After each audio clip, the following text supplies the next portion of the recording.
दौलतपुर से फरमा खबर शामिल क्यों था फ़कीर हक नवाज़ कलंदरी जी रिपोर्ट मुताबिक दौलतपुर जे यूसी 4 रोजे government girls primary school Ismail Dahri समी सहूलतुन का महरूम 3 महीना अगो लखें रुपयनि जी लागत से ठहंदड़ स्कूल के 2 कमरन ते मुश्तमिल बिल्डिंग में नाक़िस मटीरियल इस्तेमाल थियण सबब छत तोड़ी चौदीवारी में वारी तोड़ी बजरी उडामण जॾहिं ते स्कूल में पानी बिजली बाथरूम ऐं दरवाज़ा न हुअण स्कूल ठेकेदार नसरुल्ला डायरी पारां नाक़िस मटीरियल इस्तेमाल करण खिलाफ स्कूल के ॿारनि जो एहतजाज। उन मौके ते मीडिया आॾो एहतजाज कंदे स्कूल के हेड मास्टर अली असगर उमरानी ॻोठ के नेक मर्दने खान मोहम्मद ओठो अमीर बच ओठो स्कूल के मासूम ॿारनि सईदा गांचो मिर्कु गांचो सायरा ओठो रेशमा आसमा ताहिरा ऐं ॿियनि स्कूल के ॿारनि एहतजाज कंदे चयो त स्कूल में कम कंदड़ ठेकेदार नसरुल्ला डायरी कम मुकम्मल करण बजाय अदमी छॾे फरार थी वियो। स्कूल में पीअण लाइ पानी नींगरनि लाइ बाथरूम न हुअण सबब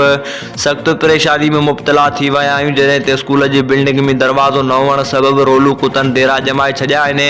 ऐं कुतन के खौफ़ सबब ॿारड़ा स्कूल अचण छॾे ॾिनो आहे। जॾहिं त असां स्कूल में गलत मटीरियल इस्तेमाल थियण जूं तइलीम खाते जे आला अमलदारनि खे शिकायतूं कयूं पर को भी तदारक नथो थिए। इन्हनि आला इख्तियारनि खां मुतालबो कंदे घुर कई त government girls primary school Ismail Dahri के बुनियादी सहूलतूं ॾेई बेचीनी ख़त्म कई वञे। करप्शन कंदड़ ठेकेदार खिलाफ कार्रवाई कई वञे।